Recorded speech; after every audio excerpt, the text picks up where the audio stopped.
um, is very easy on our. Those of us online and offline that have registered, we will also be sharing the slides of that presentation. So you get the benefit of both the lecture and the benefit of the slides. But basically, his presentation, I just want to speak to that briefly, since this is a recap of what we did yesterday. And the title of the presentation was Designing Our Future, Bridging the Gap Between Theory and Practice.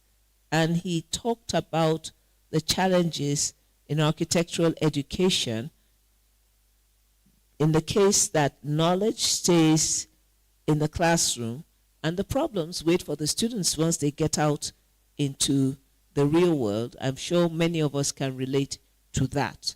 And he also talked about our Nigerian architectural heritage and also gave voice to some of our buildings. He talked about some of the vernacular buildings like the old Zaria Mosque and the reinterpretations with the GT Bank in Kano, and then the modern buildings that are on our skyline in Lagos, Eko Atlantic City, and in Abuja as well. And he gave a nod to the reasons why there is a gap. The theory that students learn talks about the why, but the practice teaches about the how. And when they stay apart, there's very slow progress. And then he talked about the different aspects of architecture, the most common being landscape architecture, residential architecture, just maybe being an architecture professor like myself. But then he went on to talk about the non-traditional aspects. For instance, naval architecture, being an artist, being a construction manager. And then he mentioned some of the specialized jobs, like being an urban planner, being an architectural historian like I am, and then the potential jobs for architects in graphics, in AI, the use of AI, interior design, and surveying. Many times we as architects tend to close the frontiers of our profession. And so he talked about how the NIA supports the professional development and the town and gown, and the fact that education builds the foundation for future architects. He talked about the future, the collaboration between architecture and the public, that's the town and gown aspects. He talked about the Archibuild, which is an exhibition. It's the largest exhibition in West Africa, where students can learn about different aspects of the profession. And he also talked about the linkages between the NIA and the other sister institutes, both in Africa and around the world. A big thing that he talked about was the areas of innovation, the digital tools, and then the shift in pedagogy. The fact that we are moving from lecture-based learning to student-centered or project-based learning. He talked about curriculum evolution, the need for it, and the changing role of architects, the fact that architects need to become multidisciplinary in their approach, rather than maybe specializing on one end and not coming in. And he talked about AI, the use of AI, and the need for collaboration and mentorship between not just the professionals, but even amongst the students too. He talked about real-world learning and the role of technology.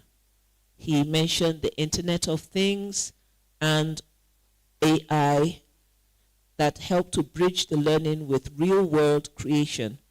Technology actually helps to transform theories into practical innovation. This conference, for instance, that we are holding, I'm able to speak to you from Jos, Nigeria, and then we have participants from all around the world, and we have people seated here in Jos, and they get to hear from people around the world. And then he gave a call for action, or a call to action rather. He said that there is a need for us to redesign our education around purpose, practice, and possibility, re-emphasizing the fact that the future demands doers who dream and dreamers who do. And so the conclusion of his presentation was that the bridge between theory and practice is where innovation thrives, and that there is a need for us to work together to design a future rooted in knowledge and action. And that was a wonderful presentation. The next thing that we went on to look at was the presentation by someone very dear to me personally, my supervisor, and I introduced her as the mother of the Architects Resourcery because she has inspired so many of us. She has had thousands of students from around Nigeria. She has been a lecturer in Ahmadu Bello University. She has been a lecturer in Federal University of Technology, Akure, and for the last decade or so, she has been here with us in University of Jos, where she's a professor of architectural history and theory, and specifically in modern architecture. And so we are going to take a look at her presentation and her slides, so that will help us. We'll take a moment and we will reboot so that we can synchronize what we are doing with what I'm saying. So we just take a moment for them to reboot the system to ensure that it's not stuck. And while that is going on, maybe I'll say a little bit about the project, which I was very proud of.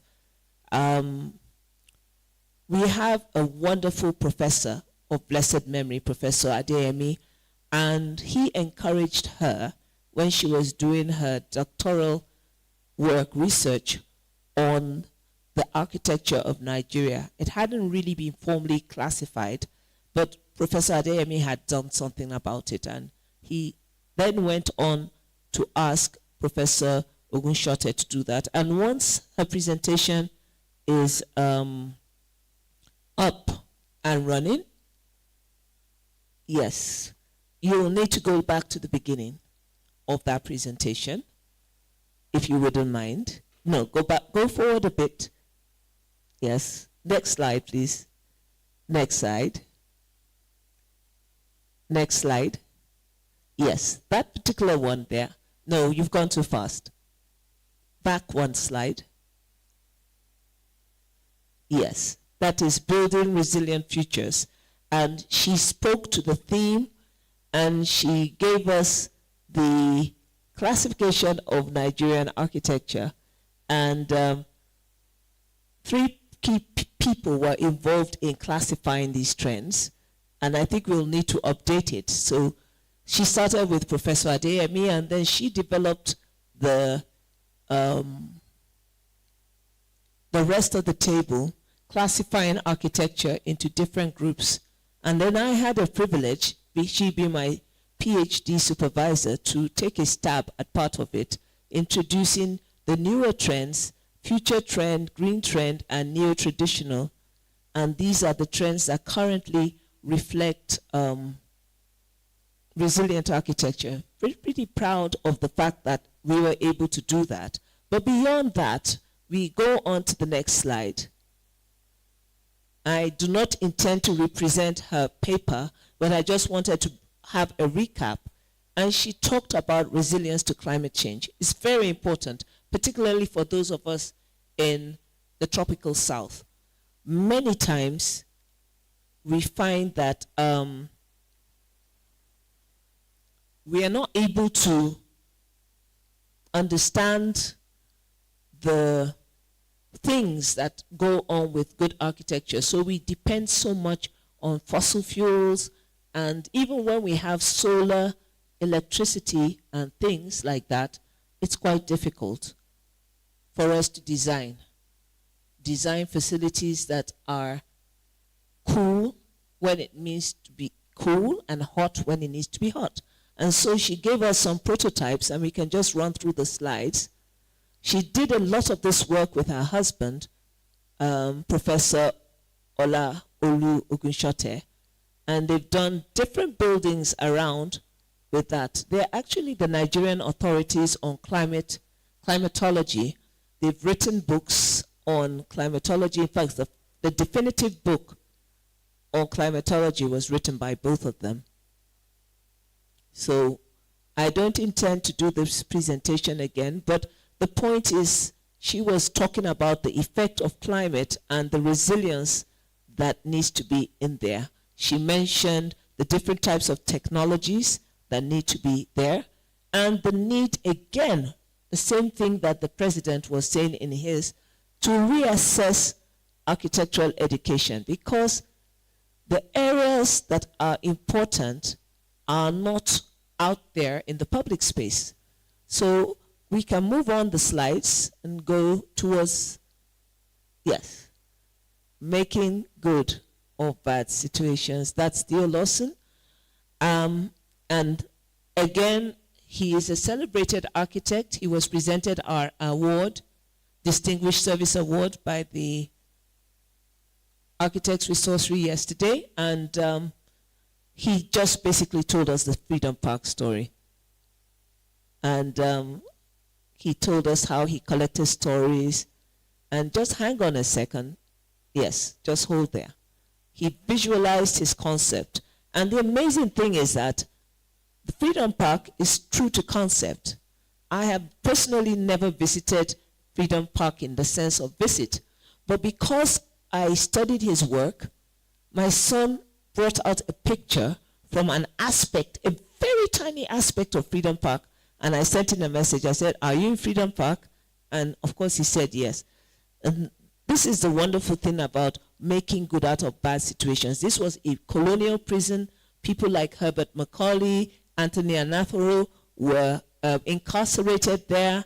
And then it's like the Central Park, which is in New York, or the Hyde Park of England, right in the middle of Lagos, with all the hustle and bustle, and it's like an oasis. You can go on to the next slide. Yes, he defined a brand, and he got the partners, and please go on.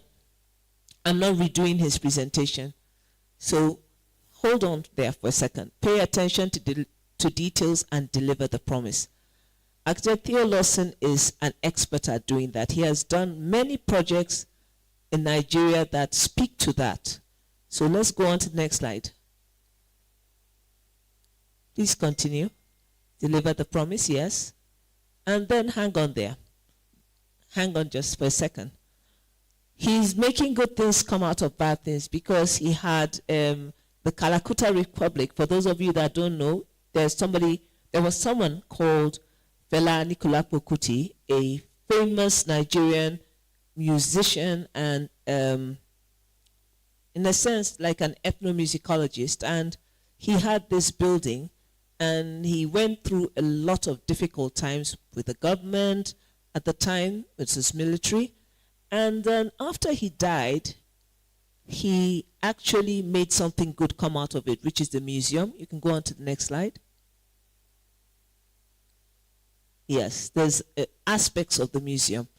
So Architect Theo Lawson, you can just, this is the museum. Again, continue please. Yes, so these are pictures, hang on there. I just want to say something for the benefit of those of you that are online.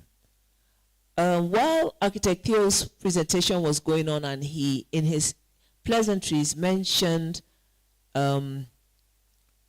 his personal relationship with the NIA president. Then and there, the president asked for his award, that is the award that was presented to architect Theo Lawson, to be given to him, that he would personally take it. I'm hoping that one day we'll be able to do our conferences in the fifth dimension, in the sense that people online could have a real sense and feel of what is happening here. And technology will take us to that point where those of us physically and those of us virtually will be able to have an interface or space where we can go on and enjoy the company of each other. So the president is personally going to deliver the award to architect Theo Lawson. It's well deserved. We have copies of the September issue, which is the latest issue of the NIA Journal, and it's all about architect Theo Lawson's work in a scholarly manner. And I encourage you to go to the bookstand and check for it. For those of you that are physical, and for those of you that are online, it will be uploaded shortly. We will share the link to where you can access that. He's truly a man of our times. And now we go on to nanotechnology in green architecture, building materials for the next generation.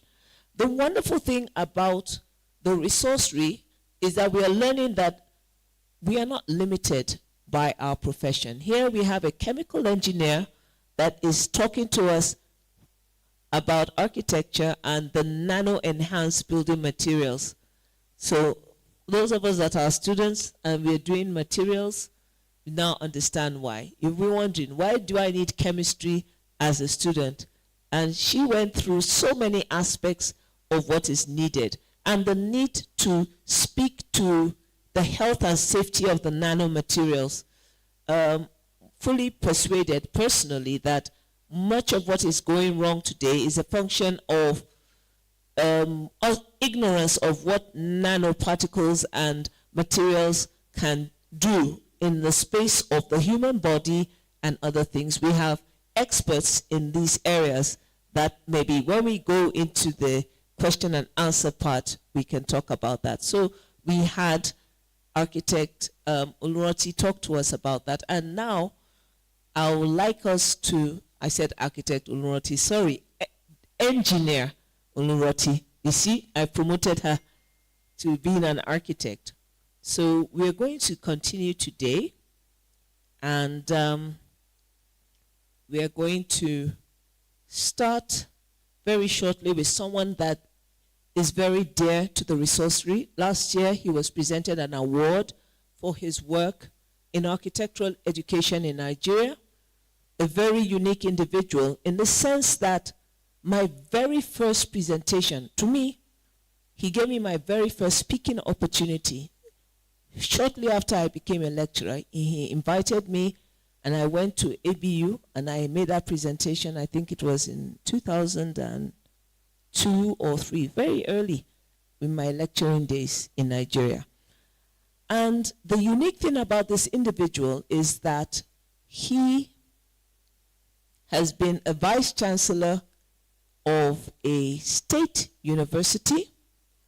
He has been a vice chancellor of a private university, and now he is a vice chancellor of a federal university. I'm not sure there's anybody in Nigeria that matches Professor Curix's pedigree in this wise.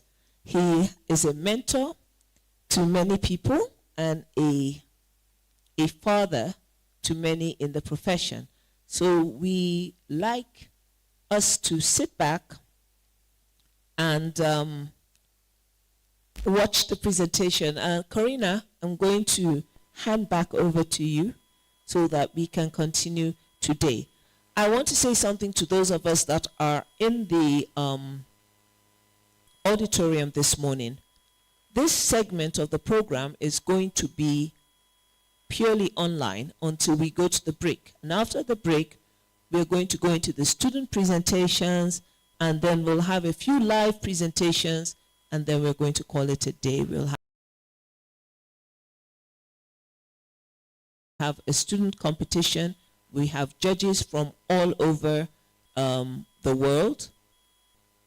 that are involved in this, and we will talk about that when the time. I would like to invite all of us here in the auditorium to sit back and watch. Master of Architecture, and he's also a jack of many trades. So, Corina, back to you. Thank you.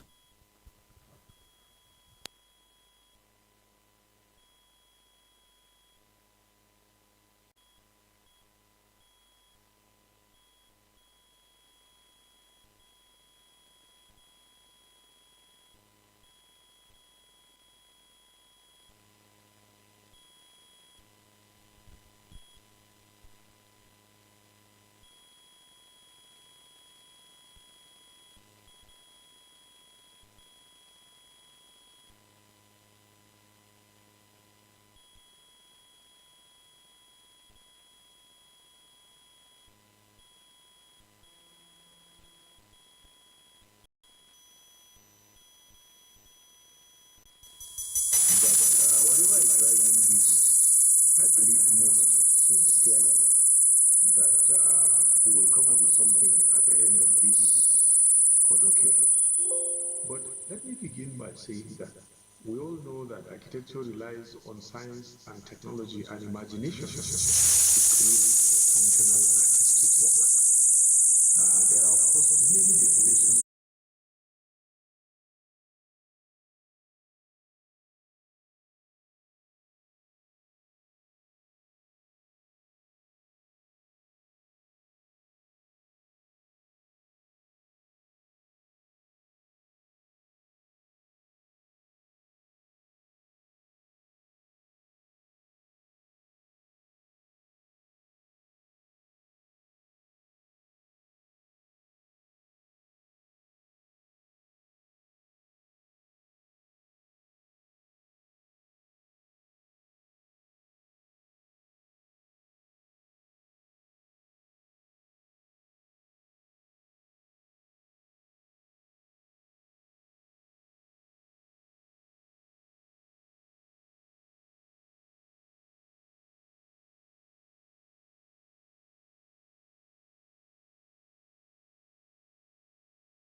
Dr. Paul Agbola, a big friend of the resourcery all the way in Istanbul, Turkey.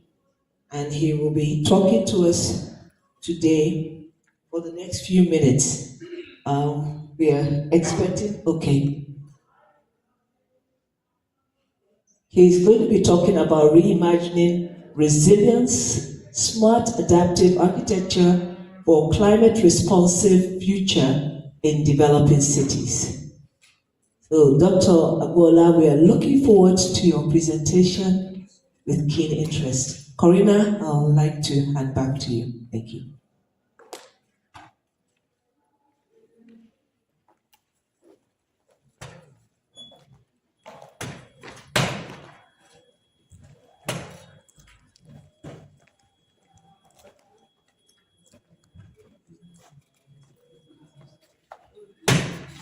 Professor Abdullah, you may carry on. You may unmute your mic.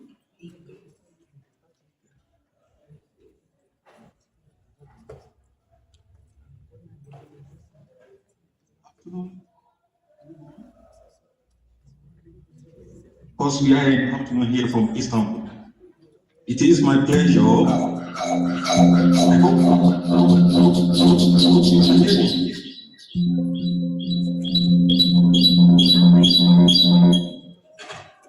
Karina, I hope.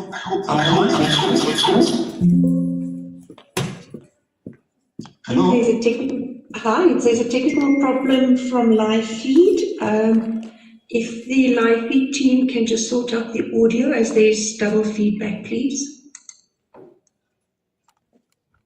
Please go ahead, sir.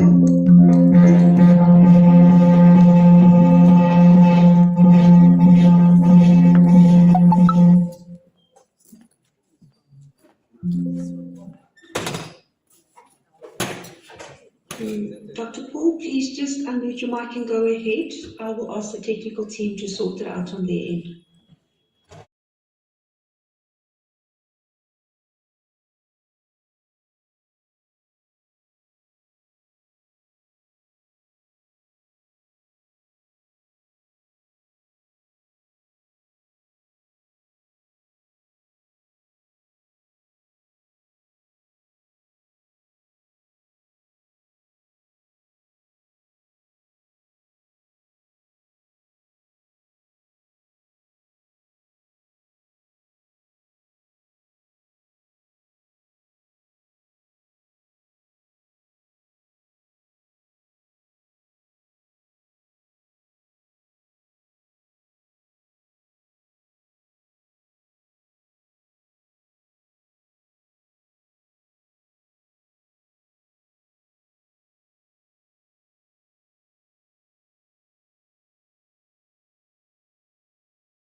Smart adaptive architecture for climate responsive future in developing cities.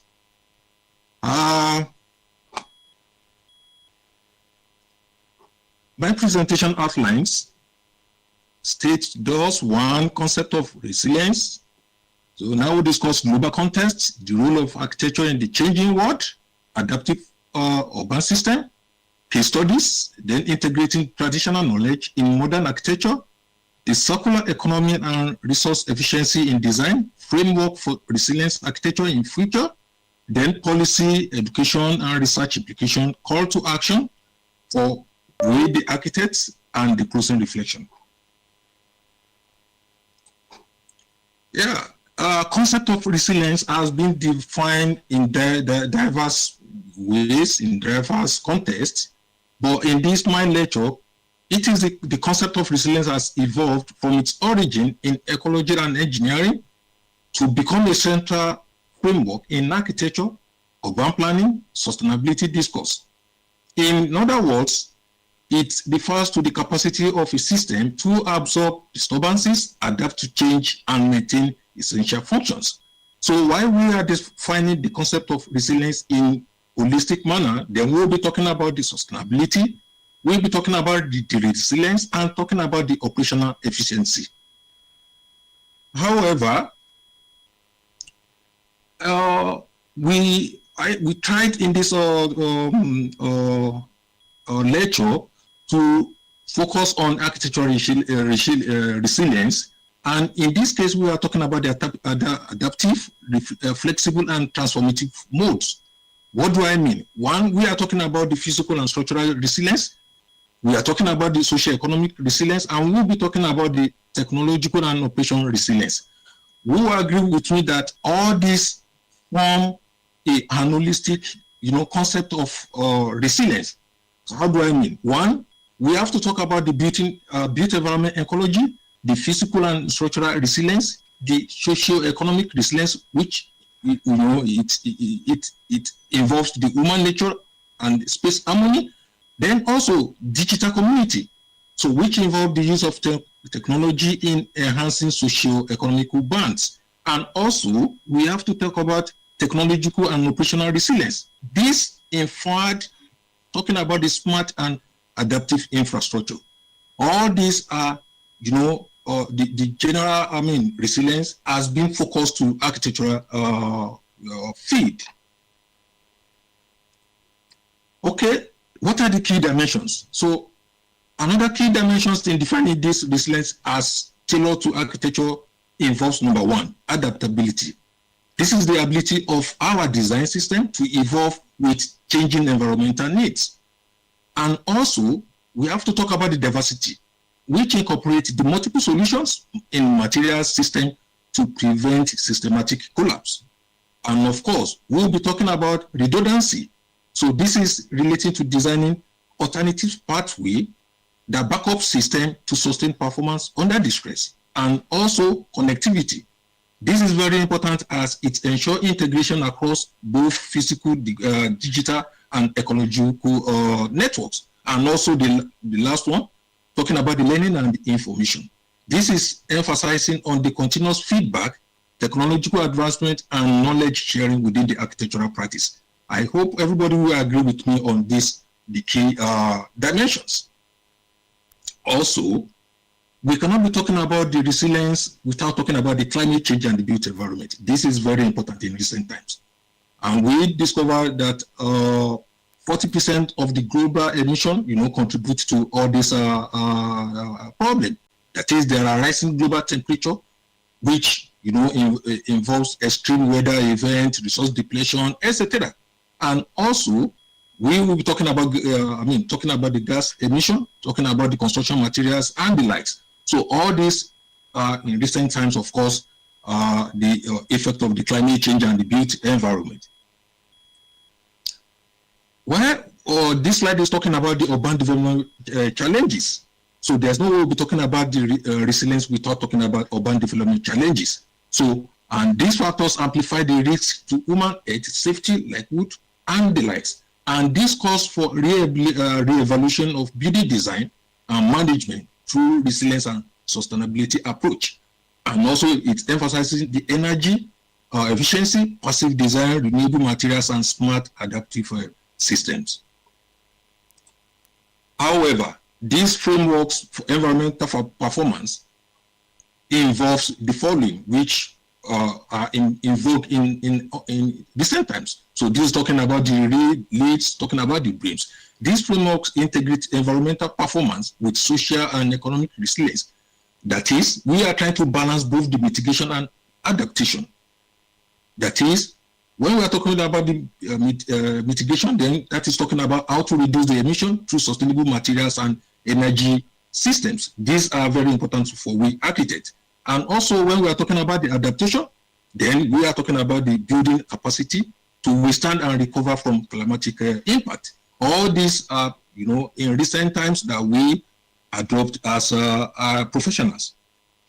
Architecture in the changing world. Yes, you will agree with me that architecture is now changing all over the world now. The way we design, the way we construct, the way we, transform our built environment are changing now.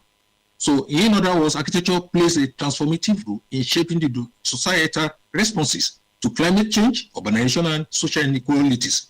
And however, we have to talk about the contemporary architecture as well, which serves as a medium for resilience and sustainability and human well-being.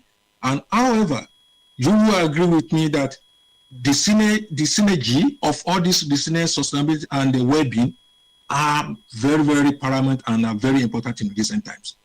That is what, how do I mean? We architects, the built environment, generally we have to focus on this. In recent times, how do we create a resilience environment, adaptive resourcefulness, sustainability of both our building or the environment, exit adaptation. And also we have to focus on the human well-being, because those are the end users. When we design, when we construct, at the end of the day, it's going to be, it is meant for those people that will, occupy the space. And also we have to think about their well-being, their comfortability. However, there's no way we talk about this changing in architecture in recent world without talking about the circular strategies, that is circular economy and the likes. So that is why my slide is talking about the holistic rethinking about the materials, energy systems, spatial planning through human-centered and eco-conscious lens. That is, we have to apply sustainable design principles such as circular construction, renewable energy, and passive strategies in our design, concept, and also integrating digital technology like smart sensors, Internet of Things system, and to enhance building performance. And however, all these are very important in recent times if we architects, we are changing the world. So we have to think about this holistically. Architecting the changing world, also we are innovators and we are, the pathfinders. And also these innovators, our planning involves of the following: one, strategic innovations, then environmental stewardship, policy influencers, bridging the gap between the technology, ecology, and community resilience, and also creating adaptive, inclusive, and regenerative spaces that drive sustainable and equitable transformation. This should be our focus if truly we want to make a kind of changes. However, this slide is talking about the holistic, dramatic representation of the framework. So that is where this is talking about preparatory visioning, scenario planning, then immense visualization, and the likes. How do I mean? If truly we want to make a changes, it should involve the stakeholder. That is, we, the architect, the other professionals, we are the stakeholders. So we have to think about this. We have to meditate about this at all time. This also involves the collective intelligence and future aspiration. All this should be our focus. And also we have to create a kind of alternative futures. Talking about how can we make changes in the future. We have to plan ahead for alternative futures, adaptive pathway, and also management and other uncertainty to guard against other uncertainty. And also, this also involves a kind of interactive exploration. All this, like Professor Chris said, there should be a kind of forum where we can sit down and think about this. If truly we want to make changes, if truly we want to make a kind of resilience, environment for future use, all these are very important. This slide is talking about cities as adaptive and data-driven system. I'm glad to tell you this, my PowerPoint is part of the ongoing research we are carrying out gradually, in recent times. So it was extracted from the ongoing research activities. So in other words, we try to find out how can, as we architects, as we professionals, how can we intensify effort on giving a kind of adaptive or urban cities. And also we cannot talk about this without talking about the smart cities. So that is why this slide is talking about integrating flexibility, responsiveness, and intelligence into urban environment. And of course, we are in the era of a new, digital age. And also it emphasizes the city should dynamically adapt to social, environmental, and technological changes. So what this slide is trying to say is we have to, we as professionals, we have to be focused on really if we want to make a kind of adaptive urban sustainability. So this is what we are trying to say.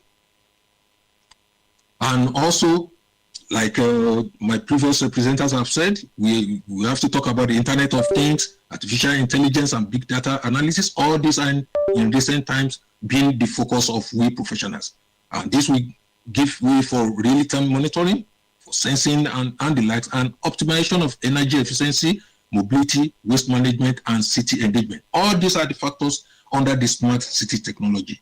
And of course, cities under the developing country are all aspiring, to be truly a smart city. And this is what we are trying to propagate.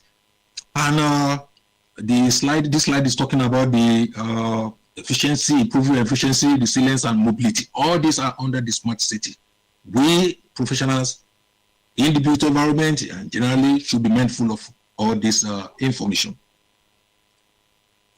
Then under the smart city also, we have different sub-teams talking about the smart healthcare system, smart transportation, smart living and infrastructure, smart grid, etc. All these are under the smart city drives. And of course, I agree the developing country also are, all the developing countries are aspiring also to be smart as possible. So I have some examples of smart city. So this slide is talking about the Singapore, which is one of the best smart city in the world. So, and I believe everybody, we all familiar with this. And also Copenhagen also is one of the best smart city example in the world also. And also, this is talking about Eco-Atlantic City, which is from Nigeria. This is one of an example from the developing country. And of course, when we say Nigeria as a developing country also, we have say in how we can transform our city, especially Lagos also. So Eco-Atlantic City is one of an example in the developing country. And of course, though it may not reach the highest expectation, but we are, at least they are also performing. So we have the two case studies just for us, like I mentioned in the past and also in the previous slide. So we have two key comparative studies talking about Istanbul, which is the state of heritage and smart integration. So Istanbul demonstrates a progressive integration of smart technology and heritage preservation, balancing the modernization with cultural continuity. So it's an adaptive use of historical building and investment in, either in sustainable transportation, energy, efficiency, etc. And like I said, also Lagos, which example from developing country, we are not doing bad in that as one of the African largest growing cities. So I have the diagrams. We're all familiar with this. So this is a map of Istanbul as one of the best smart city around the world in recent times. And also, this is from Lagos as well. And also we have what we call the circular economy in design. This is very important. Why? Because it has a kind of impetus to the adaptive drives in recent times.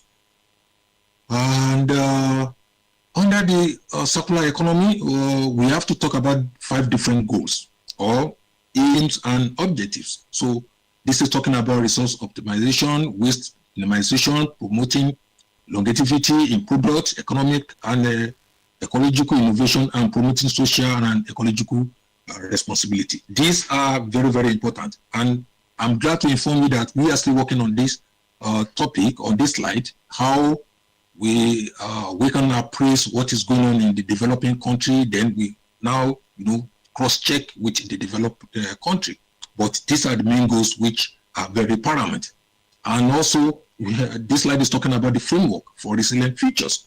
So which includes providing enabling environment, and also having a kind of resilient pathway, adaptation strategies, and on all the likes. We need to emphasize this policy and education and research because of the what the get together is all about. The meeting is all about. So, one, we have to talk about the policy, the education, and the research, and also this involves encouraging the sustainable building practices and renewable materials, promoting climatic adaptive urban planning, and establishment of clear sustainable standard and resilient benchmark. So I hope this at the end of our deliberation will be very, very important. So how do I mean? This diagram is trying to talk about the holistic, representation in terms of policy, education, and research. So this have to be our main focus generally as a professional in the built environment. And also in terms of education, there should be an interdisciplinary and digital skill. We have to cross-breed this. How do I mean? That is, we have to integrate resilient thinking and digital innovation in architectural curricula. This is very, very important. And also promoting interdisciplinary collaboration among designers, among the engineers and the environmental experts, and also equip our future architects, those that are still in the study, just to address the complex urban and ecological challenges facing the future. So this, we are talking about how we can formulate a kind of policy for education and research.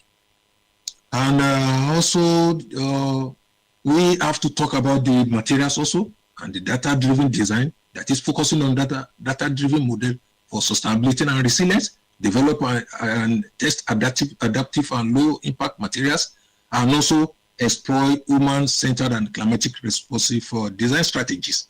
All these are very, very important that we must, we must take cognizance of.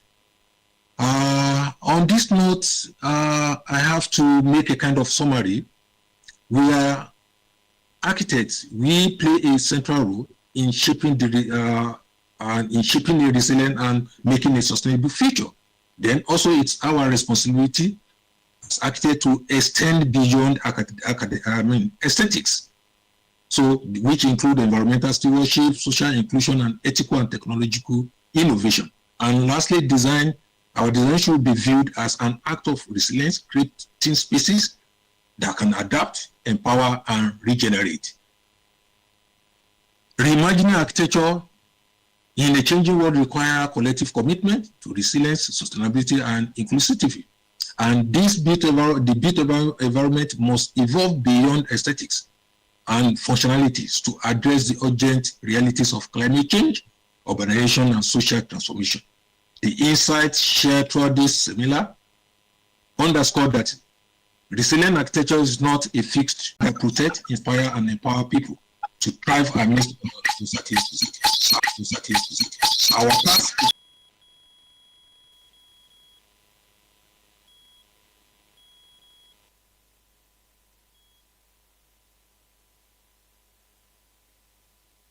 Thank you very much for that presentation. Dr. Paul, ever a pleasure to listen to you.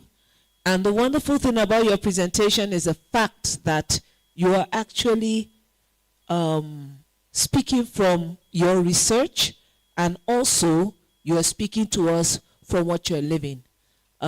Istanbul is a smart city, and there is so much there that you have made very real for us here in our own little corner. Thank you so much for that presentation. And interestingly, we are going on to the next presentation, this time not from Istanbul, I believe, but we'll be talking, actually, I'm not sure she's in Istanbul, but Professor Uzin's presentation. This is going to be a video. Professor Izin is also in Turkey, but I'm not sure she's in Istanbul. And we'll be watching her video, which will be coming up shortly. And she's going to be presenting on the similar, along the lines of the theme. I'm just waiting for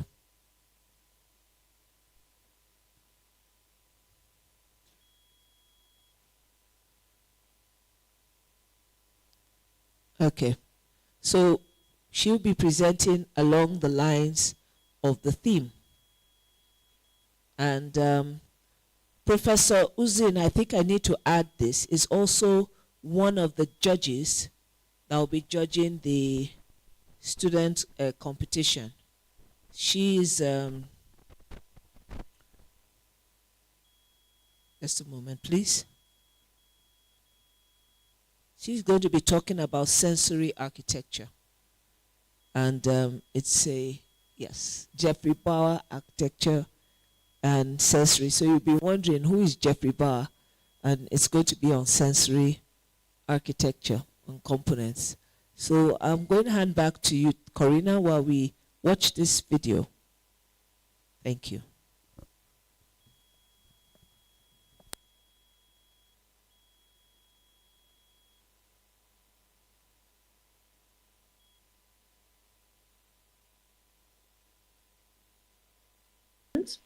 But before presentation, I'd like to thank, first of all, Colloquium Chair, Professor Eric Pitton Ola Adisa, and also Dr. Yakubi Dodo Hocam, with whom I had the opportunity to work in the past in Istanbul, and also for extremely kindly for Corina Gibson and all of participants, my hojas, and of course, dear students, welcome. And today I'd like to talk about Jeffrey Bauer architecture and the relationship of the environment, the natural environment, and data and sensory components, philosophy that's merged and connected with environmental forces with sensory perception. Treating light, shadow, vegetation, and topography as integrated design tools that shape spatial experience, microclimate, and the overall environmental performance of each space. In here, for example, some of his projects, some of his buildings, that here the doors, entrance, the trees, and the open solid and void and emptiness that the weather gives, that or the wind gives and goes up into the buildings, so that it gives us natural climatic feelings, that comfort feeling.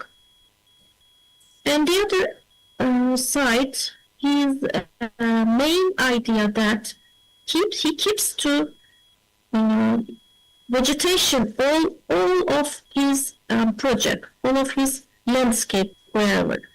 And also he considered that rain, topography, and the light. These four environmental forces shape spatial rhythm, microclimate, and the atmosphere, guiding Bauer's decision and enabling architecture that adapts and continuously to ecological dynamic. Let's have a look some light and night appearance. Especially in here, the entrance full of lightening and white corridor, white entrance, that, and here also it's connected to other side of the courtyard, and here to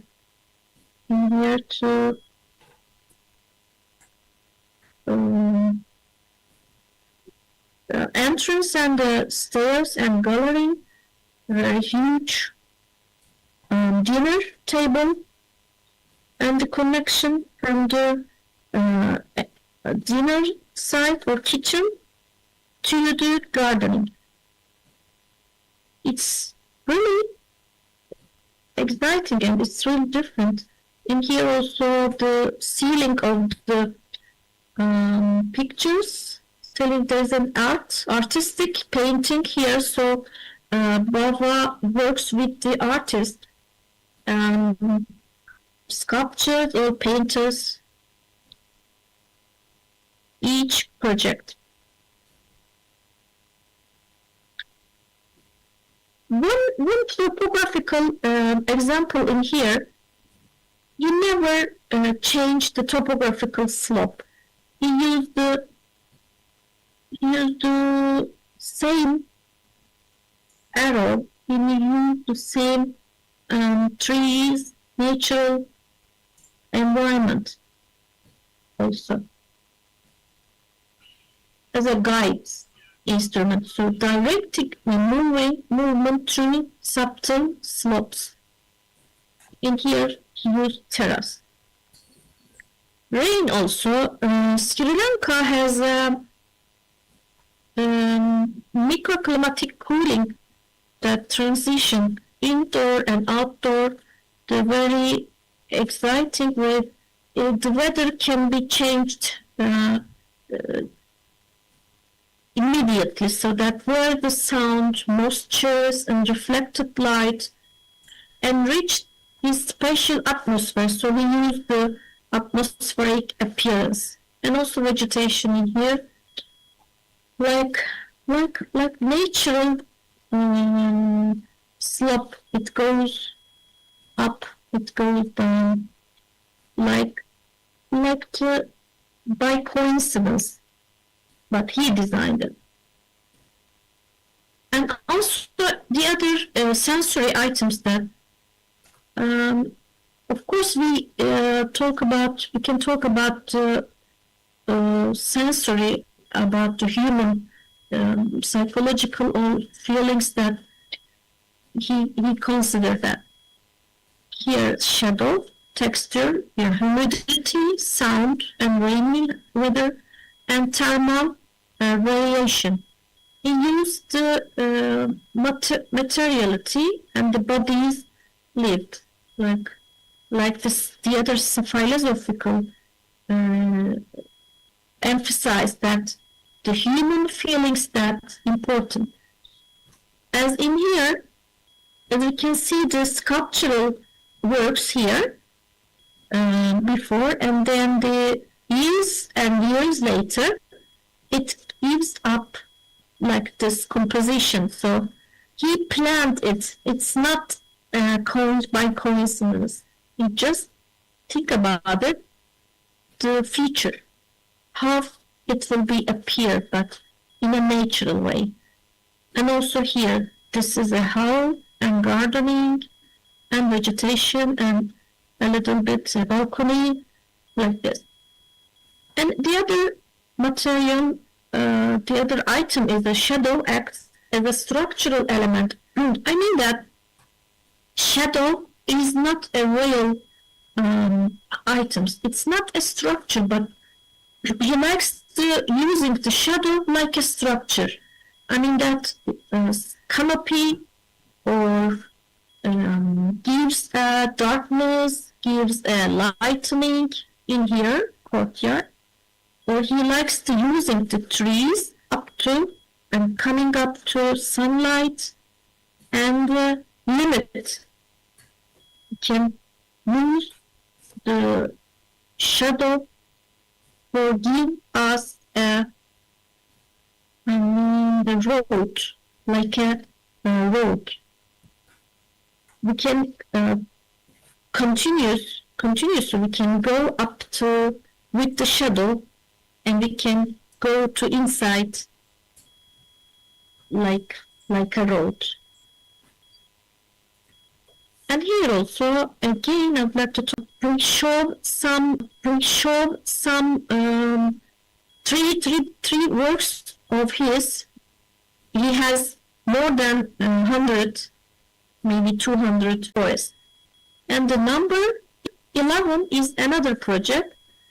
Its area here, the Sri Lanka's amazing natural area, and he works on it yearly, gardening, especially country home like a summer house, and he used to gardening for living. But nowadays it's readaptive use. It's reused. The name of tiered hotel, like a boutique hotel. There is too much visitors, and they are they can stay here and they can experience this amazing architectural area. Let's have a look here, light and water and shadow interaction here. Like story, like imagine, like a card postal, whatever. But whenever have a look on Bava's architecture, you can see like a painting. So it's atmospheric fluidity and visual depth gives you as an atmospheric and sense. And also again topographic choreography. And I mean that here's a house, here's a housing and the roof, but it connected the green area. And the other one, number 11, and this amazing perspective here, the white one, colors, just sharp perspective in here.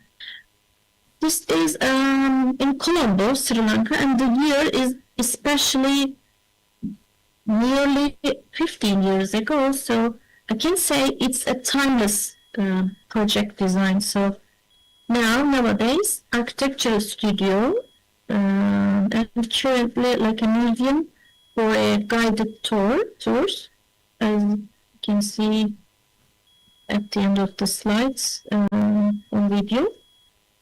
Like here, huge entrance, huge gardening atrium, and it gives us living area.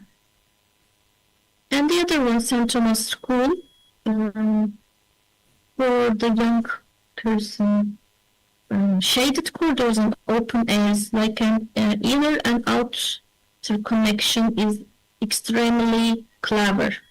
Sunlight and shaping and educational environment where the climatic and spatial comfort work in seamless harmony. I mean here, this is a wall, extremely rhythmic. It goes up to regular, but in near look, let's have a look here.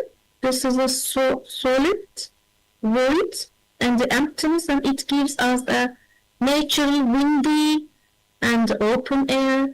Why not? Because the Sri Lanka is very different climatic change. Some days is full of rain, some days are full of sunny. So Bava's architectural philosophy is clearly merge landscape, climatic, and perception, establishing a design language where ecology-driven responsiveness and sensory richness that define architectural identity. As a conclusion, Bavas demonstrates that resilient architecture emerges from the integration of natural forces and sensory depth, offering a timeless model for climatic adaptive and environmental conscious features. And here, thank you for your patience, attendance in my perspective, and with the full of thanks to our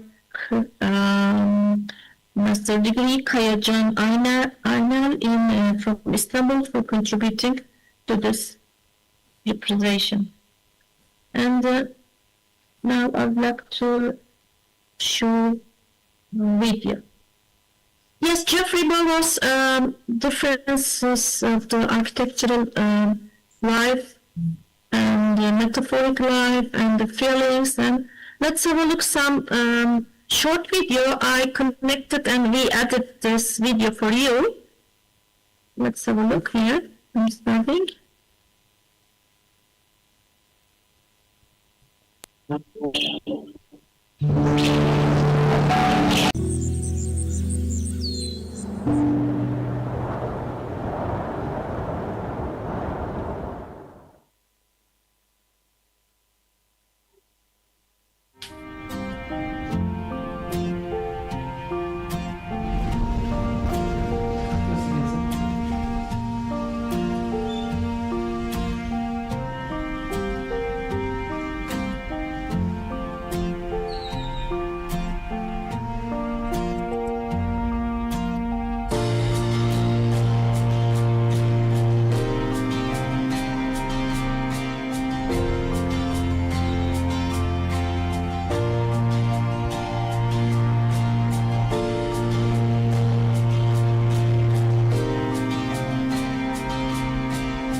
We have the door elevator. Elevator be like 1996.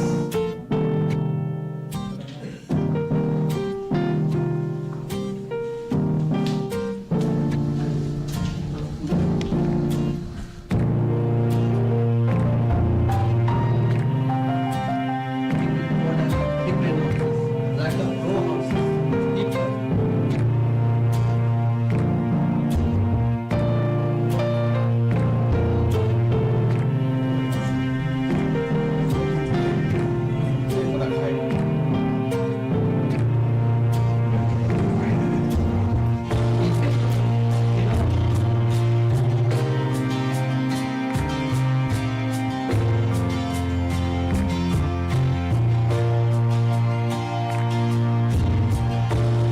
So it's a glass box elevator.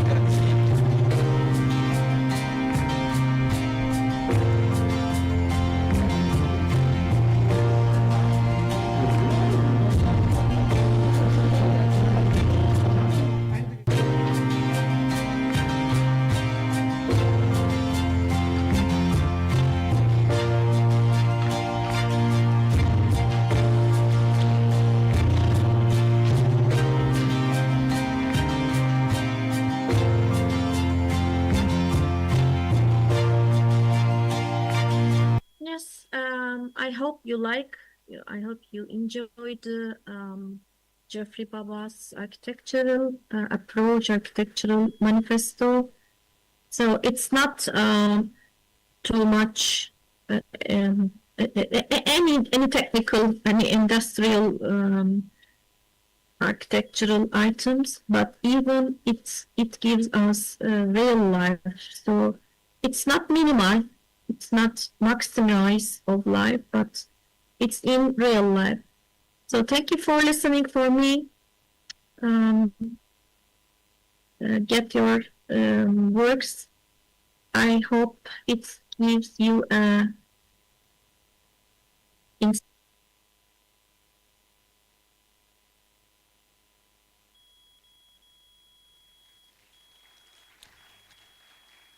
Thank you very much.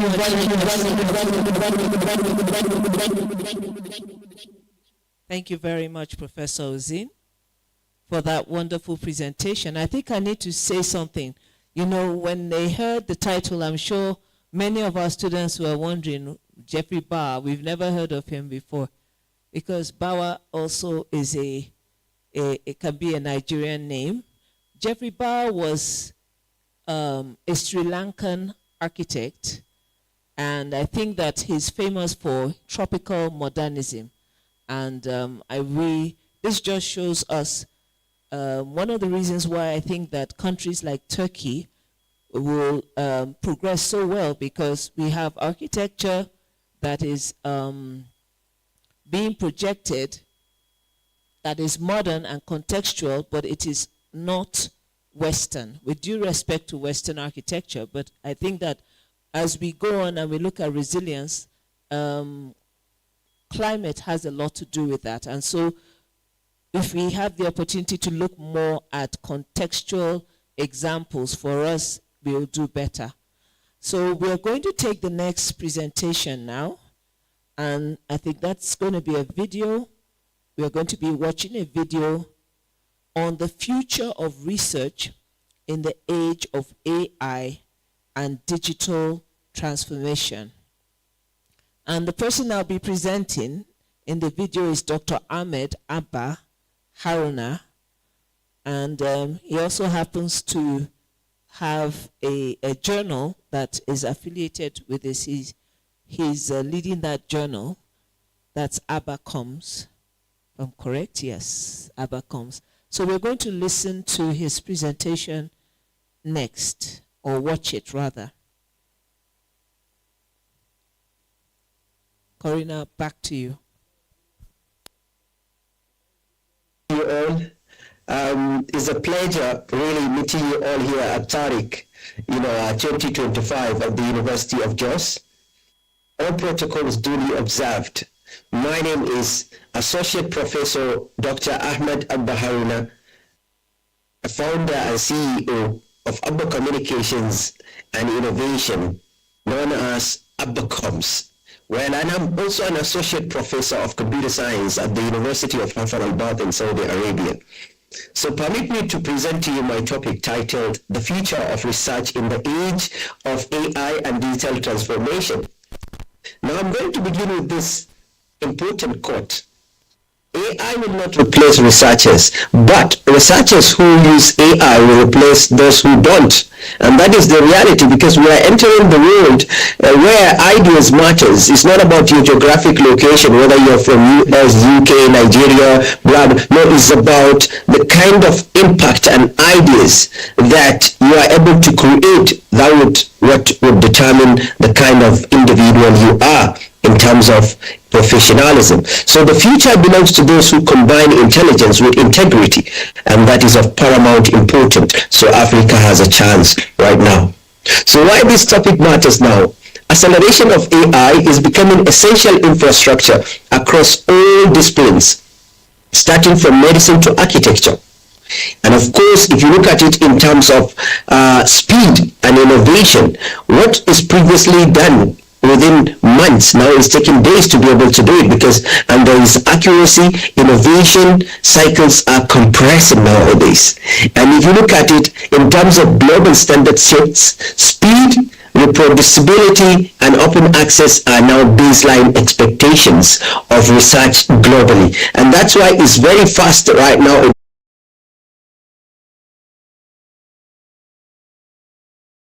Because new ideas are easy to create, not really easy, but they're easy to understand the strategy and how to analyze the data, get the data, and put it out there to create an impact.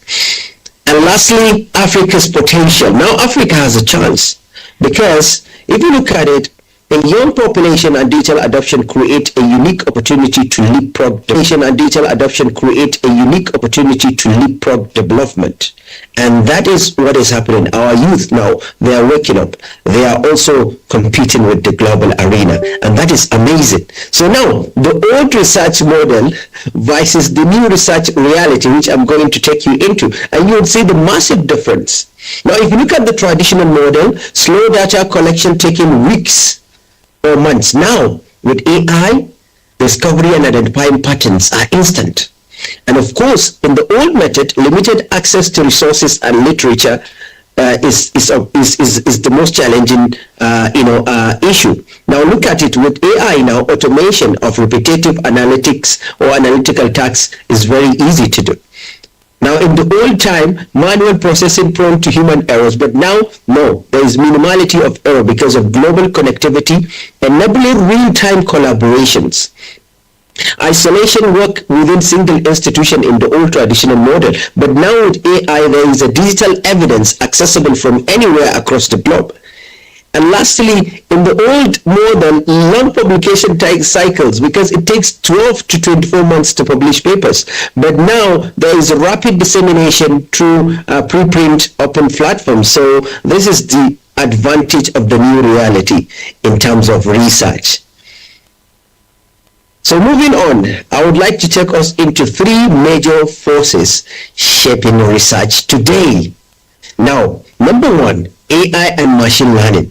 This is one of the most important, and in fact, the area where define all the change we are facing right now, because this is an advanced algorithm. It's all about algorithm, which layman don't know of. So it's an algorithm, the advanced algorithm that learn from the data and help us predict the outcome from the data and automate the complex analytical tasks that is previously requiring more time by humans to process or bring in expertise, and spending a lot of money and cost, but now all that cut with AI and machine learning. Now, number two, which is also very, very important, digital transformation and automation. If you look at this, with cloud computing now, with the advent of cloud computing, virtual labs, automated workflows enabling research at unprecedented scale and speed actually help shape the future of research, because now we have different cloud as a services. Now, even if you look at it, ChatGPT and the rest, they are all cloud-based services that helps you in improving your research. Open science and global visibility. Now, if you look at open science and global visibility, is about breaking down barriers to knowledge access, fostering international partnerships, and democratizing research participation. So these are the world that we are right now. So these are the three major forces shaping research today. So please, let's try to take advantage of this, because AI in research workflow is of paramount importance, which I want to discuss with us due to time factor. I would like to take us into AI in research workflow.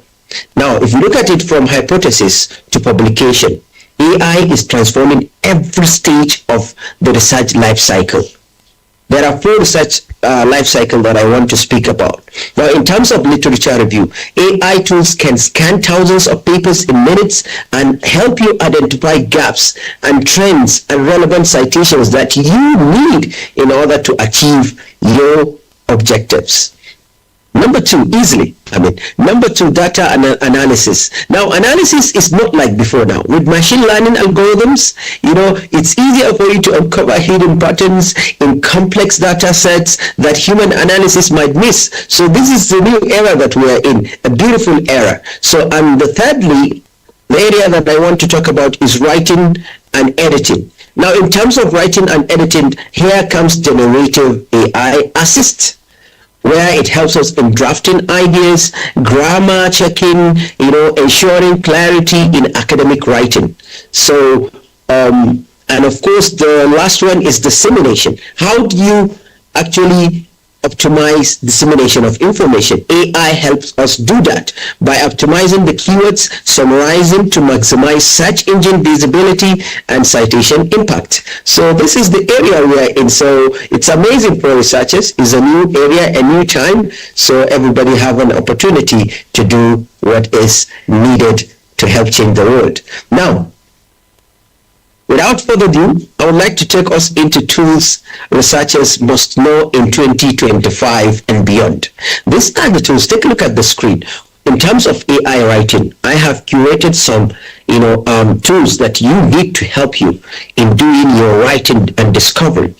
And of course, if you look at it, there is data analysis. If you're dealing with data analysis, you have 4 different tools that are very, very important that would help you in doing your analysis. And of course, thirdly, I will take us into collaboration. So in collaboration, there are also 5 different tools that you may wish to actually engage or look into it. It will help you in your research, in the future, if you are not using it yet. And of course, moving on to the last part is digital libraries. In terms of digital libraries, now you don't really need Google, because there are curated actually tools that are used specifically for researchers to help them pursue their research effectively and efficiently, which are all powered by AI search engines. Now, these are also some of them. Now, moving on, digital transformation in institution is of paramount importance, because there are 3 different categories that institutions need to look at in terms of policy frameworks. Number 1, policy frameworks. There need to be establishing clear guidelines for AI usage, data privacy, and intellectual property. Number 2, capacity building. Capacity building is very, very important. There needs to be continuous training and awareness in terms of skills, so that people's skills and faculty, student, and digital tools, they need to know all this, because there are a lot of tools out there, but we need to give training and awareness, or institution need to do that for people to understand the way to use it, and policies in order to prevent actually plagiarisms and privacy issues, intellectual property, because with AI people produce things anyhow. So we need to have policies and frameworks that would help us actually have a better future and with integrity. So thirdly, one of the most important is infrastructure. So there need to be a lot of investments in terms of high-speed internet, cloud storage, collaborative platforms, and that would help, in terms of in the journey of AI, especially in the research perspective. Now, moving on is, what about the future of researchers? We need to ask these questions. Well, the future of researcher is that skills are needed, because success requires multidimensional competencies. And there are 3 categories to that. Technical, AI literacy is very, very important. Understanding the capabilities and limitations of the intelligence system is of paramount importance. Data analysis, digital tools, very, very important. This all falls into the technical aspect of it, because there need to be proficiency with modern research platforms. There need to be understanding of the statistical thinking and computational methods, how to apply them, where to use them, and and how to take advantage of the skills. And of course, cognitive is about critical thinking, so it helps you in elevating. You need to use the AI in the right direction, but use it in such a way that it will help you in elevating the outputs of whatever you want to, or whatever you are researching, or whatever you wish to achieve using this AI tool. Maintaining intellectual rigor is very important, and of course, looking at problem solving in terms of cognitive is also by trying to apply technology to real-world challenges. That is very important. So these skills is needed. How do you take advantage of the AI in order to achieve that? And how do you take the advantage of AI in interdisciplinary, so through connecting insights across diverse fields? So this is important, because now AI helps us actually do research, because AI is in different disciplines now. So the cognitivity is very important. That skills is also needed. And of course, lastly is the impact. The impact. How are you going to leverage the AI in terms of storytelling, through communicating findings to diverse audience? Very important, and AI helps you do that. Policy translation is another area that is very, very important. How do you convert research into actionable recommendations? So the skills of AI is needed to help you achieve this. Engagement, which is very, very important.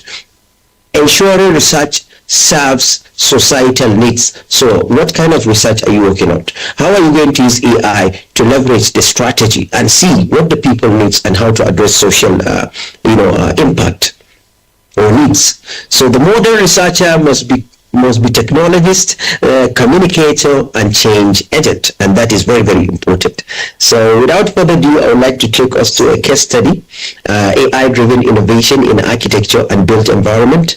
And I will start with sustainability modeling, trying to use the AI, especially in the architecture arena, to help you predict energy performance, environmental impact before construction begins, and also optimizing resource usage. And secondly, smart city simulations. You can take advantage of the AI to testing urban planning scenarios with the AI-powered digital twins to improve traffic flow, infrastructure resilience, and thirdly, computational design. So take advantage of the AI in order to use it in using generative algorithm to create optimized buildings, forms that balance artistic and structural integrity and cost. And lastly, which is also very important, predictive analytics. So you can take advantage of the AI to help you forecast climate impacts on infrastructure to design more resilient and adaptive built environments. So these applications demonstrate how the AI enables architects and planners to make more informed, sustainable decisions. So in terms of Africa, well, Africa's opportunity in the AI research era, born in Africa, built for the world. Well, thanks to the technology of AI, now you can see there has been a growing young research population because of AI. People have access, people have opportunity. There has been an increase in digital adoption and leapfrogging local problems requiring global solutions. So, now with AI, this is an opportunity for Africa to take advantage. Rising innovation hubs like Lagos, Nairobi, Kigali, through the African Technology and Innovation Institutes are helping, given that kind of opportunity. International collaborations, that is an opportunity for Africa to have different kinds of international collaborations that would help actually uplift Africa. However, in every advantage, there is a disadvantage. But we need to also one thing. In Nigeria or in Africa, there are challenges that we must address in order to take advantage of the AI. So while the opportunities are very significant, we must honestly assess and overcome these barriers to progress. Number one, in digital divide. So unique access to technology and internet infrastructure limit participation. That is one of the limitations. Limited funding. We have limited fundings, to be honest. And there is also, that is why insufficient budget are there, for competitive participation in the global arena. Insufficient visibility. African scholars remain underrepresented in global database and index journals, and that is one of the major challenges.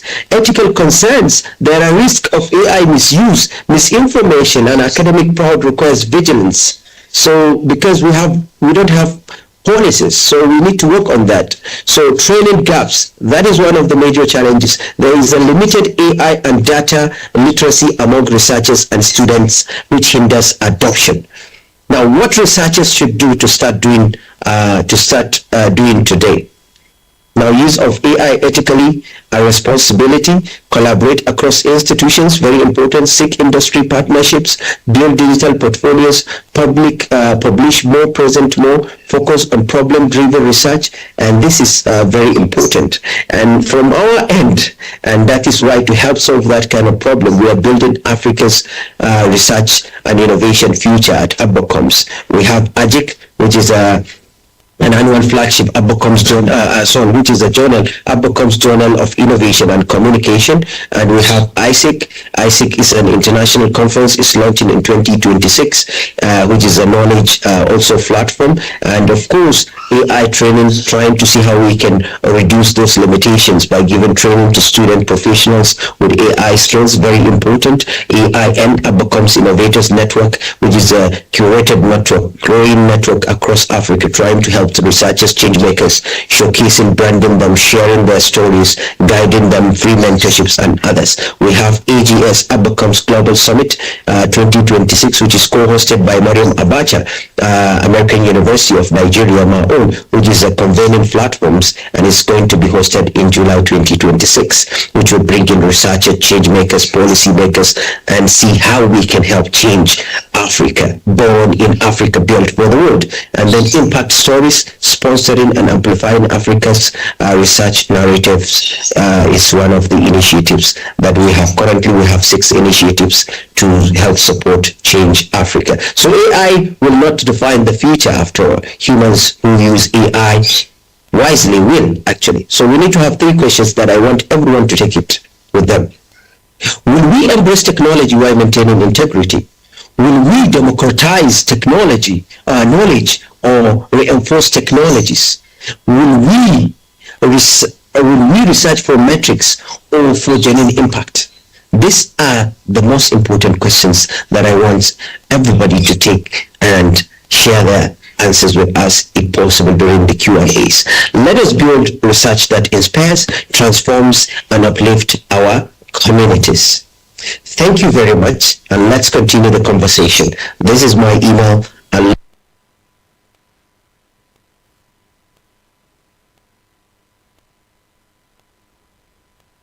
one that combines technological excellence with human purpose. And have a nice stay, everyone. Thank you very much. Goodbye. Empower, innovate, connect. Abacoms, born in Africa, built for the world. Welcome to the future. Welcome to Abacoms.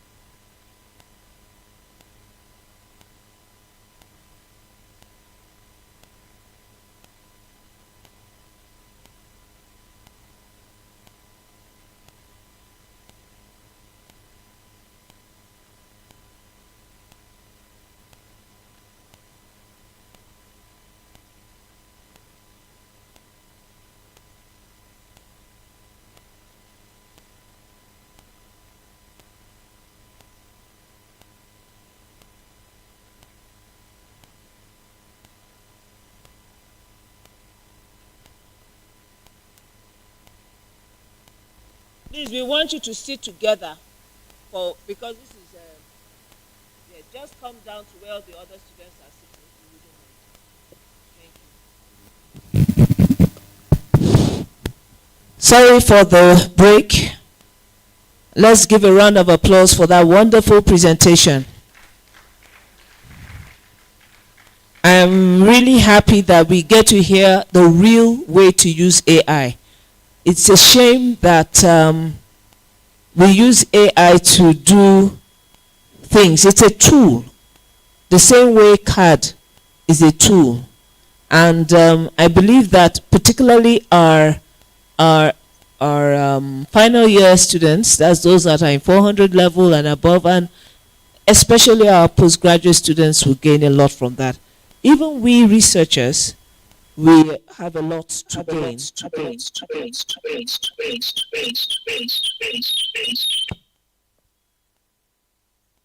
So like I said,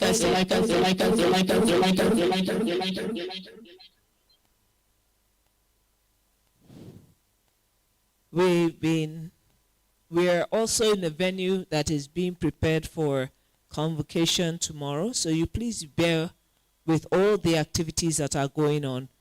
The host university, University of Jos, is 50 years old this year, and there's a whole lot. Yes, if you want to clap, you can clap. And they're our major sponsor, and so we make accommodation for them where we need to. Now we're going to take a presentation.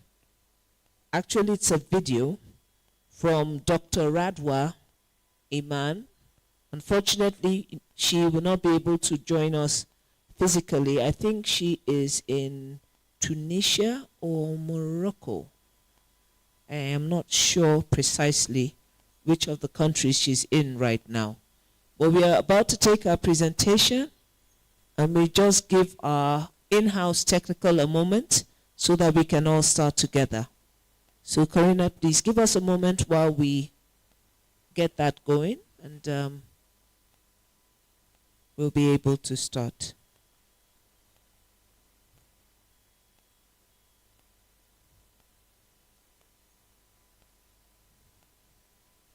Okay.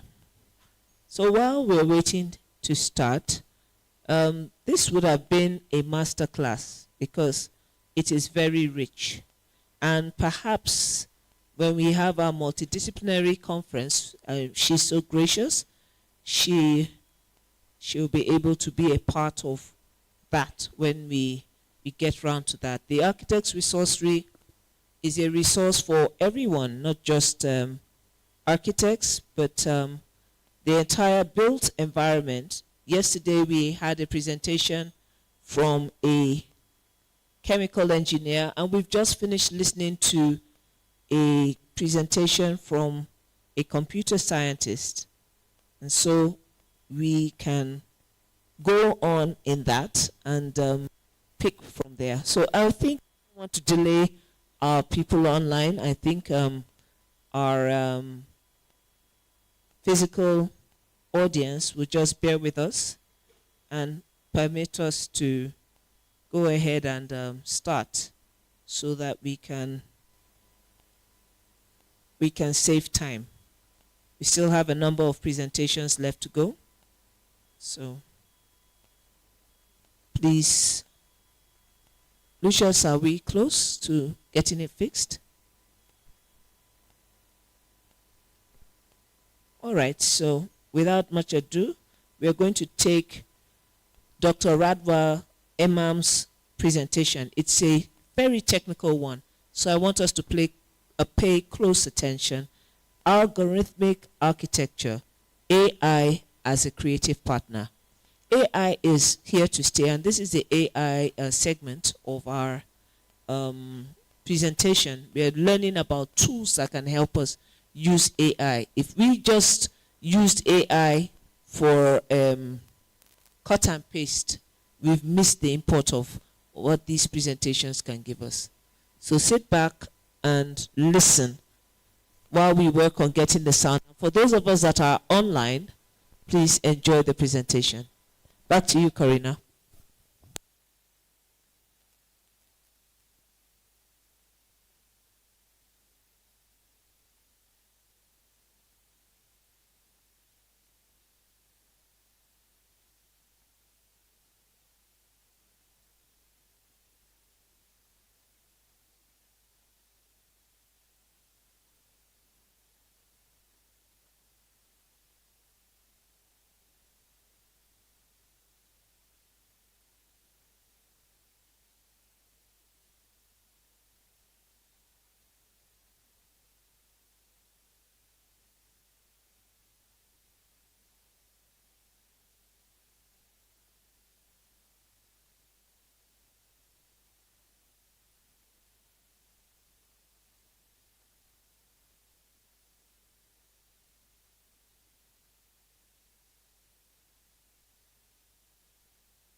I'd like to thank the guests for their valuable time and attention, and those who give me the opportunity to be a speaker at the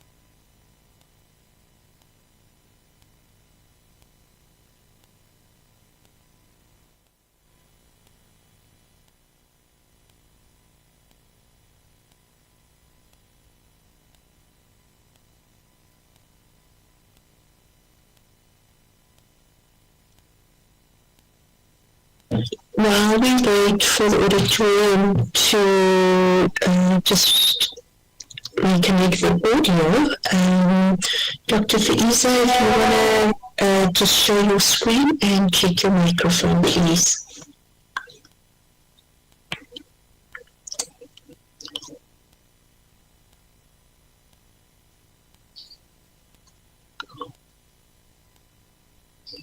We're not seeing anything yet on our screen.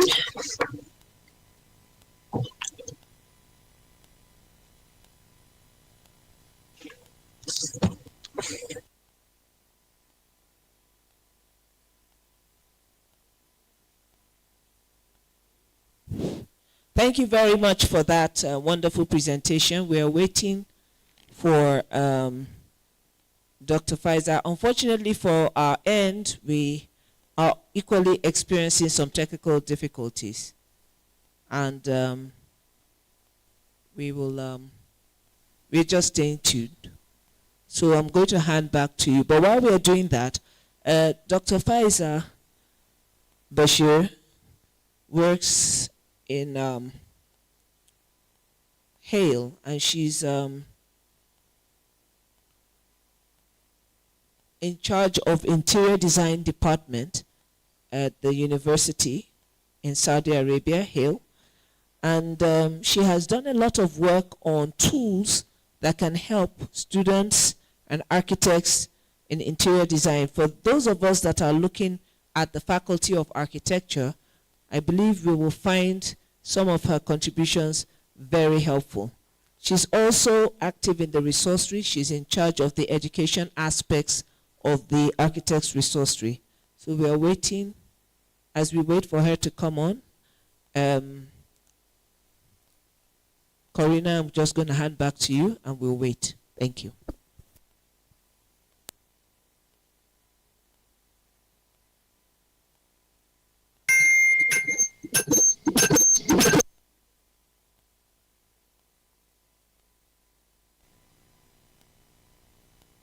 Yes, good morning, everyone.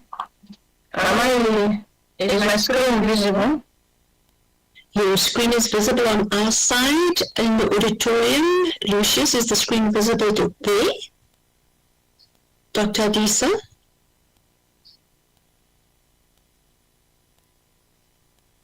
Okay, perfect. We can carry on. Okay. Good morning, everyone. All protocol observed. I am very happy for the opportunity given to me to share my little knowledge with you guys. So I am Faiza Mohammed Bashir. I will present a proposed digital app for enhancing interior design studio delivery.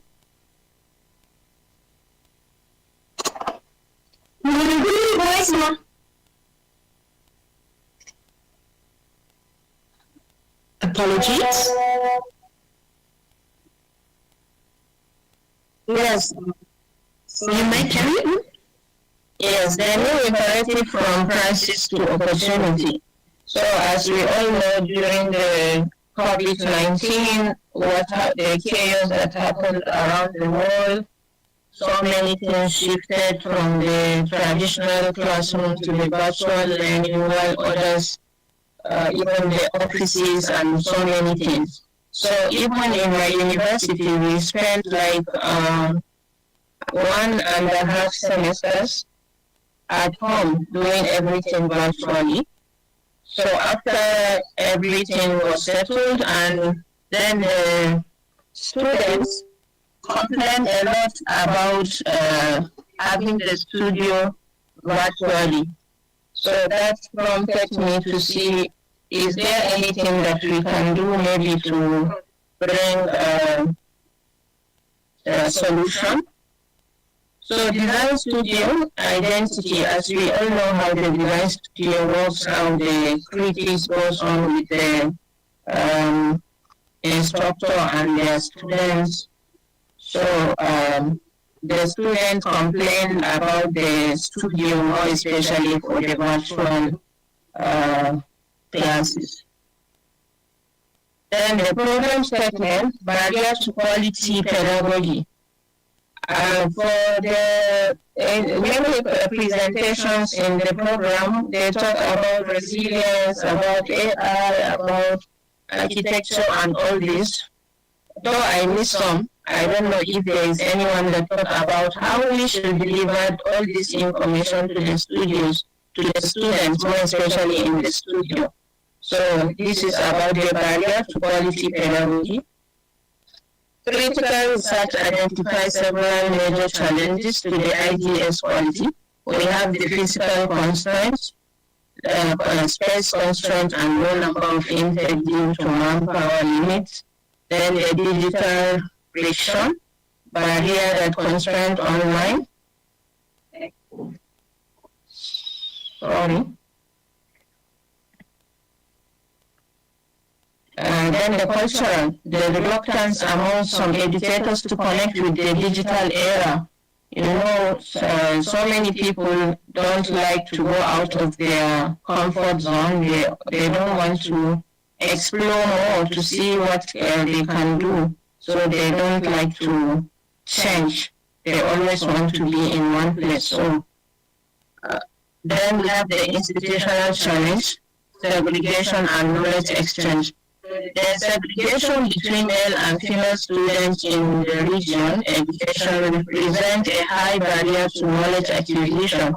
It also contributes to high management costs and limited knowledge exchange. The framework aims to break this barrier of limited knowledge exchange without resource to existing educational.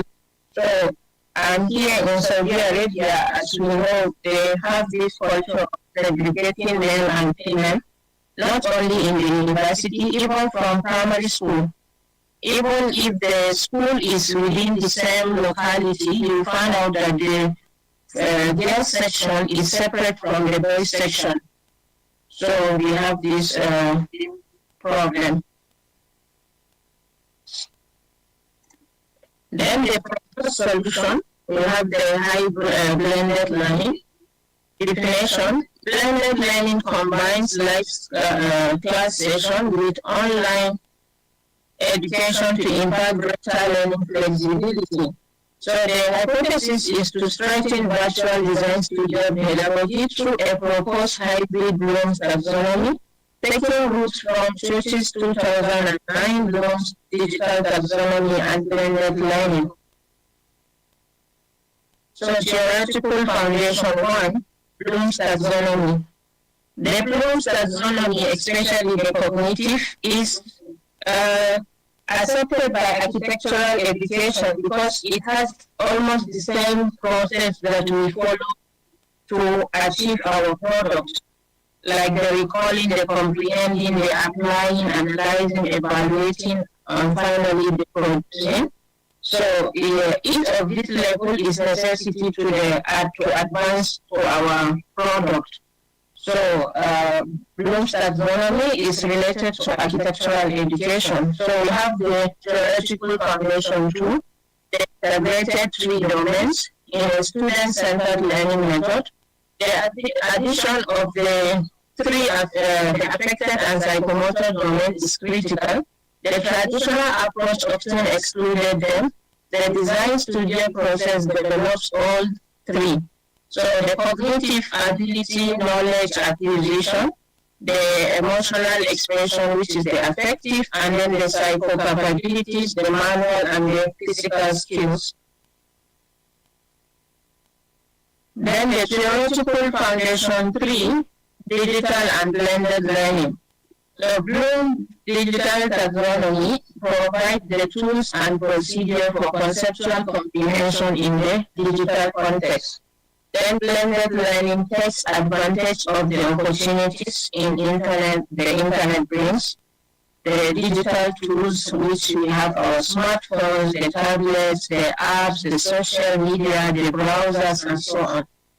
So the research methodology testing the hybrid model. A survey research was done for 3 universities, which is University of Fahid, University Istanbul, Galicia, and University Science Islam, Malaysia. 393 samples were sent, and the focus was to investigate the utilization of Bloom's digital taxonomy by measuring the integration of the cognitive, affective, and psychomotor domains. So our team finding 1, the cognitive domain integration, the 91.4% confirm IDS enable sharing of knowledge of architectural design. 79.8% agreed that studio characteristics enhance comprehension of information. So, in conclusion, a strong relationship exists between design studio features and participant of process comprehension.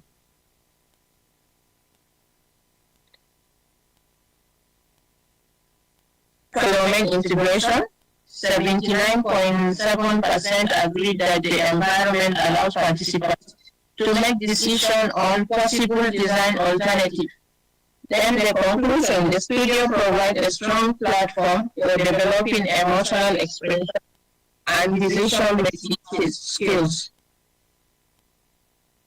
The finding psychomotor domain integration, we have 81.6% confirmed the studio ignites collaboration, 56.7% agreed students can conduct design successfully without supervision.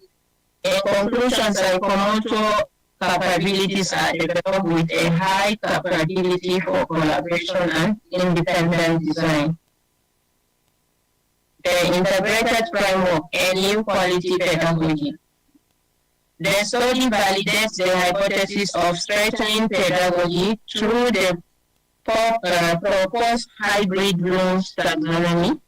The model does not change existing model, but integrates them to suit the nature of the ideas. This approach is key to achieving a quality pedagogy, which we have the teaching objectives, the subject content, learning materials and methods, evaluation devices. So when we combine all this effectively, we can give back to effective pedagogy. Then operationalizing the framework. The app for quality pedagogy. A core objective is to propose an app to enhance quality pedagogy. The app will allow flexibility and ease the barrier experience in online teaching. It serves as an implementation guide, a new framework, and an app. Future steps, the app was in a real-life scenario at the High University. So we cannot do without the online teaching now after the COVID-19, what happened. So now we have to get prepared for any time about this online teaching. So high impact outcomes, breaking barriers. The expected result are strategic and comprehensive.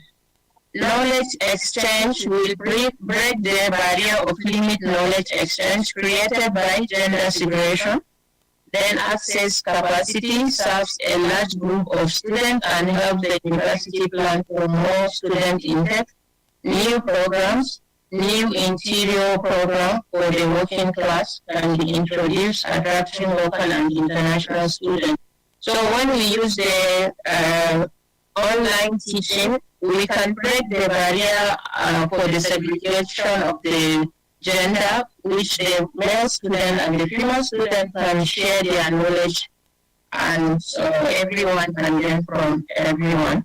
So for more than 5 of the student digital learning technology, they agreed that 84% improved their education, 81% save time,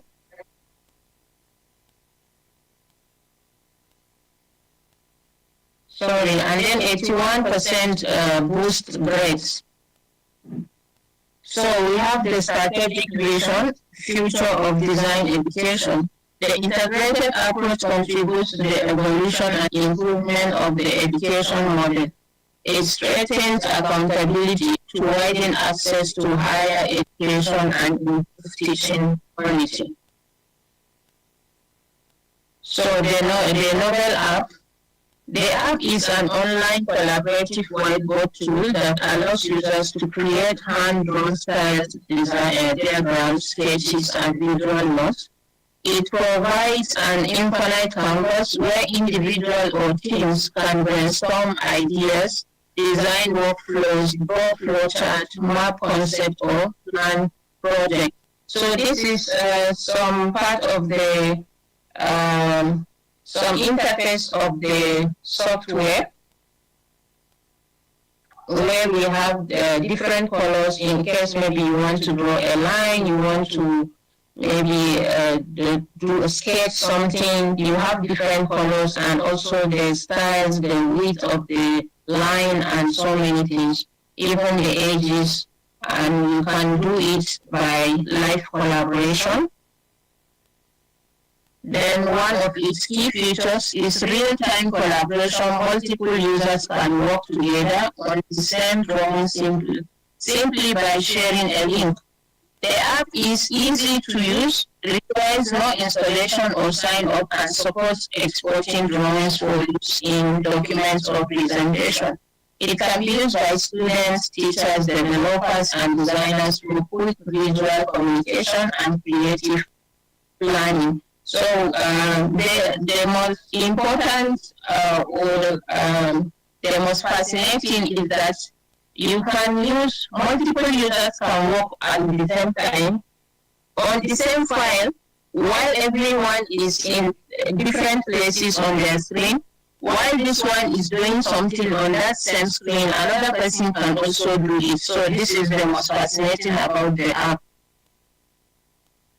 You can see more of the interface of the app.